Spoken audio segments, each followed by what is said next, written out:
Hey guys, what's up? I hope you all are fine. This is Shivam Mittal, student of class 10B from the Cameron School, and today I am going to tell you about ring topology. Hello everyone, today we are going to study about ring topology, but before going to that, let us know what are topologies or what are network topologies. Network topology defines the geographic, physical, or logical arrangement of computer networking devices. The term topology refers to the way in which various nodes or computers of a network are linked together. It defines actual layout of computer network hardware. So you all have seen different types of network. You must have seen the internet in which different types of computers are connected to each other. They are connected in different types of manners and they are sharing data differently. So based on that, topologies are there which defines them differently. So here I have three definitions for network topology, but if you want to define it correctly, you must use the first definition over here. So based on the types of networks or types of computers connected in a network, topologies are divided into various types. So types of topologies are bus, star, ring, mesh, tree, hybrid. But today we are going to study about ring topology. So, in ring topology, nodes are connected in a circular manner, and each node is connected to two other nodes to form a closed circular path or connection. So, you can also see in the diagram that each node is connected to each other in a circular manner.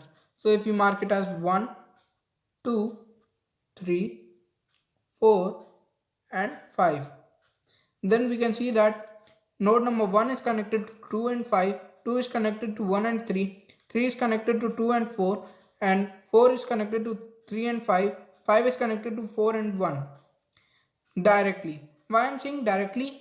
Because technically they all are connected to each other.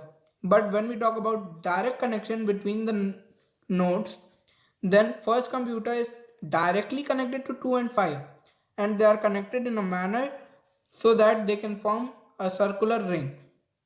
They can be used in both LAN as well as WAN. Now let us know more about ring topology, that how they are working. So I have four nodes over here, that is 1, 2, 3 and 4. Now they are working separately, but when they come in direct contact, when they come in a connection, they can form a circular connection in which they can send the data to each other.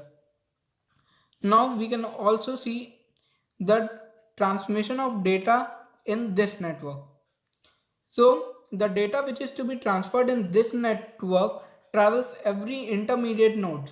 What now a question arises, what are intermediate nodes?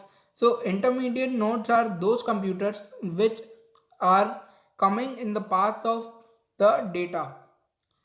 Like we can take an example, as we can mark it as 1, 2, 3 and 4.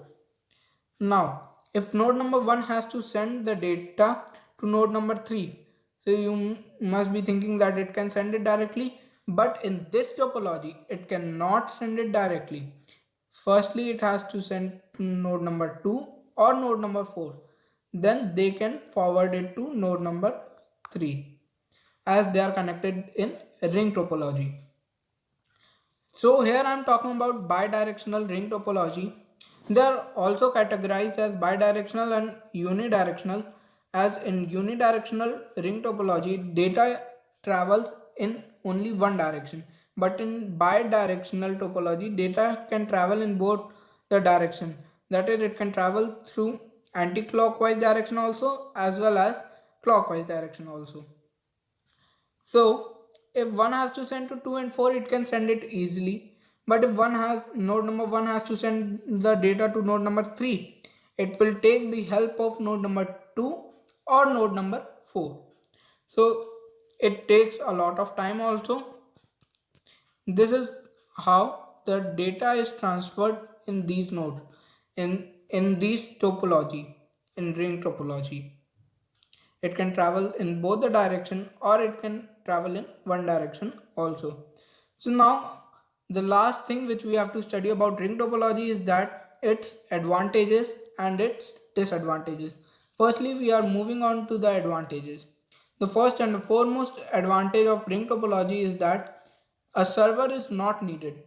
Now, what is a server? A server is a device which only sends the data to the network on their demand without receiving any kind of data. Now, in this, you have seen that each node is sending the data to each other. Like we have taken the example also, it can be done in both the directions. So, in this network they are sending the data to each other, so every node is a server. That's why we don't need an external server to send the data to them. So it is the biggest advantage of ring topology. Now moving on to the second advantage. So second advantage of ring topology is that it enables high speed data transfer. Now in this generation we need a very high speed data transfer because it saves a lot of time. Now third main advantage of ring topology is that workstations can be added to the network without harming the performance of any other node. Now if we assume that there's a node C which has to be added in this network, so we can connect it anywhere in the network. Suppose we have connected it here. So when we are while we are connecting it in the network, the performance of any of the four nodes will not get disturbed. They'll work accordingly, and also the node which is connected to the network works with them. Now we'll study about the disadvantages. So first disadvantage of ring topology is that slower network has slower network as data has to pass various nodes to reach its destination. I told you the data which is to be transferred travels every intermediate nodes. It cannot travel directly uh, to the indirect connections. So it takes a lot of time. Second disadvantage of ring topology is that if one node shuts down, entire network is impacted and does not work. So you must have seen a circuit. A circuit is a closed path, and if we open the ring, if we open the switch, then the electricity will not travel through it, and any of the device will stop working, or every device will stop working. So here also, if one network shuts down, then the whole network is disturbed, and none of the computer now will work in the network.